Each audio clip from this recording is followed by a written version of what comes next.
The question is not about what you like. The question is about, does everything around you like you? Have you made yourself in such a way that nobody can help liking you? You like something, you dislike something, it doesn't mean anything, because both what you like and what you dislike are two different kinds of bondages. Both what you like and what you dislike distorts your perception. If you like somebody, you will exaggerate them in your mind. If you dislike somebody, for sure you will exaggerate them in your mind. Exaggeration means you are unable to see things as they are. If you're unable to see things as they are, you can never handle life the way it should be. So liking and disliking exaggerates either in positive ways or in negative ways, but it exaggerates or it distorts life. So what you like is not important.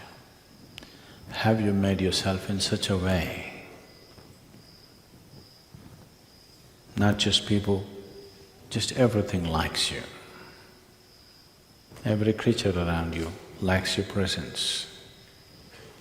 Even the flowers, the plants and the trees like you. How can the plants and the trees like me? They are very sensitive to who you are. They are extremely sensitive to who you are. They respond accordingly. If you make yourself in such a way that the very earth that you walk upon likes you, then you will see everything in your life will become a blessing. If everything around you dislikes you, you will see everything that could be well-being could become a curse. Right now, there is no curse sitting upon human life. It is things that people want, it's things that people aspire for, things that they work for, strive to have in their life, which turns into curses in their life. Their work, their property, their relationships, their own body, their own mind, which is the cancer of their life. Misery is not raining. Never is raining misery.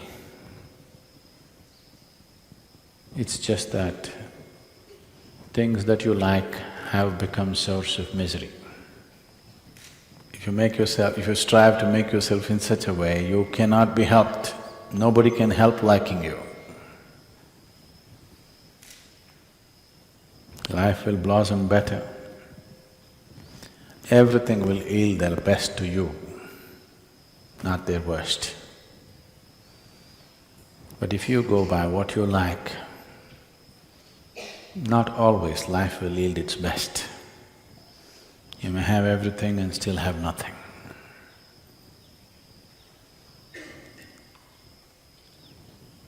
So spiritual process is not about pursuing what you like, it's about striving to make yourself in such a way, even the birds like you, the squirrels like you, it's about making yourself in such a way that every atom in this existence likes you, wants to yield to you.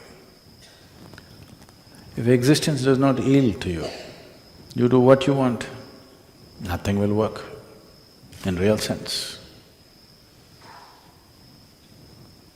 You may do something, you may become something, you may earn a living, you may make a living, but nothing will happen. You'll just go through a cycle without nothing tremendous touching your life. So those of you who are living in the ashram, I want you to learn to stand, walk, sit, breathe in such a way that even the stones around you like you.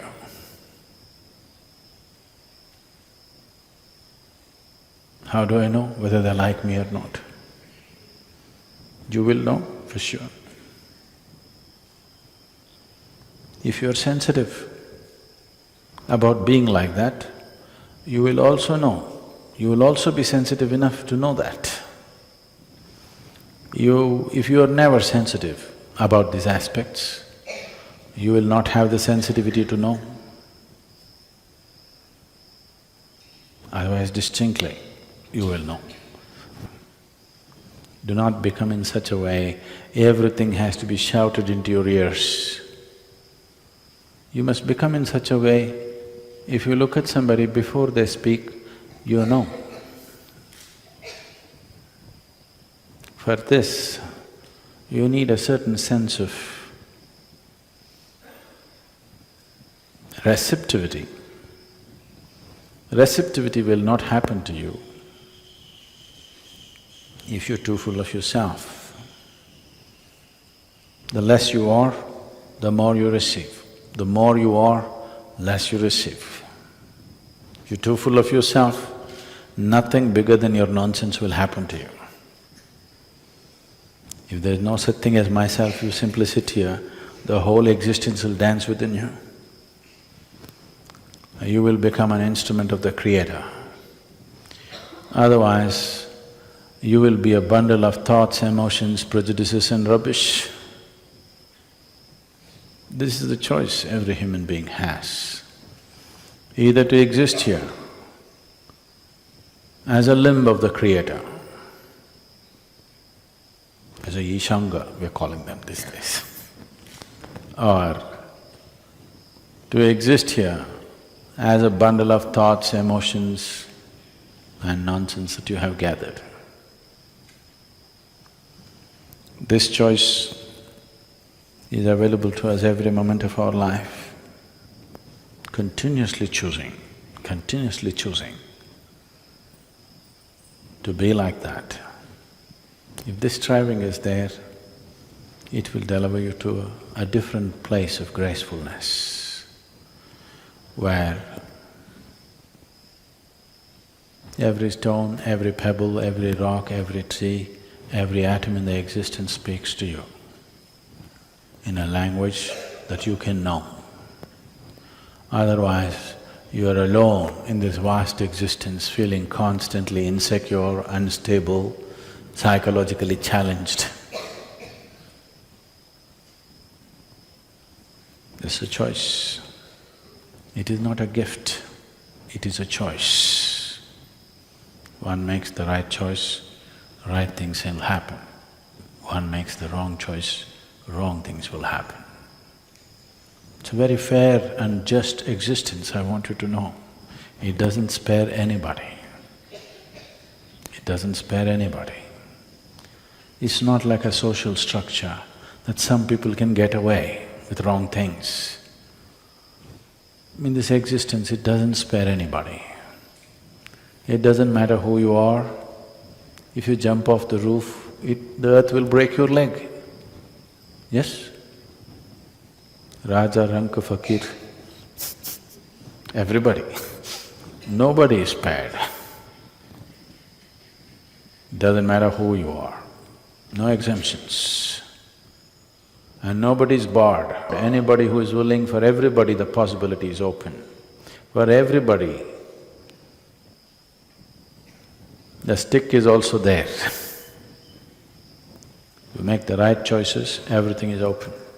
Make the wrong choices, everything will need you in a different way. So if pain comes, suffering comes, misery happens, it's not time to look around. This is always the problem. If you are miserable, you think somebody else need to be fixed. No, no, no, no. If you are miserable, this needs to be fixed, not somebody else. No, I'm miserable, fix the situation for me. No, no, no. If you're miserable, who should be fixed? If you are sick, who should be given the medicine? Shall we give it to somebody else when you're sick? If you are hungry, shall we give the food to somebody else? No. It only works if you give it to this, isn't it? If food is like that, medicine is like that, is that not true with every other aspect? That if you are miserable, something else or somebody else need not be fixed, only this one needs to be fixed. Just to understand this simple fact, people take lifetimes. They think something else has to be fixed. On a certain day, Shankaran Pillai went drinking with his friends.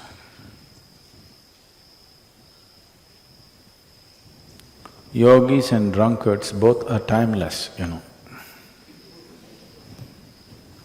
They don't know the passage of time. He went drinking. He intended to go back home at 8 o'clock, but drink after drink and time, he became unconscious of time. When he looked at the watch, it was 2:30 a.m. So he thought it's really late and he wants to get back home quickly, so he took a shortcut. And he was walking through this shortcut on his unsteady legs, and he fell into a thorny bush. His whole face was scratched up. So in this condition, he went home and tried to find the keyhole. That took another half an hour. Opened, went inside, went into the bathroom and looked at himself in the mirror. He was bleeding all over the face. So he opened the medicine chest, fixed himself whichever way he could, and quietly crawled into the bed and slept. Morning 8 o'clock, his wife took a bucket of cold water and threw it in his face. He got up, said, "You idiot, once again drinking?" He said, "No, honey, I haven't touched a drop. 6 months ago when I promised, since then I haven't touched a drop." She held him by the shirt, dragged him into the bathroom and showed him. The band-aid was all over the mirror.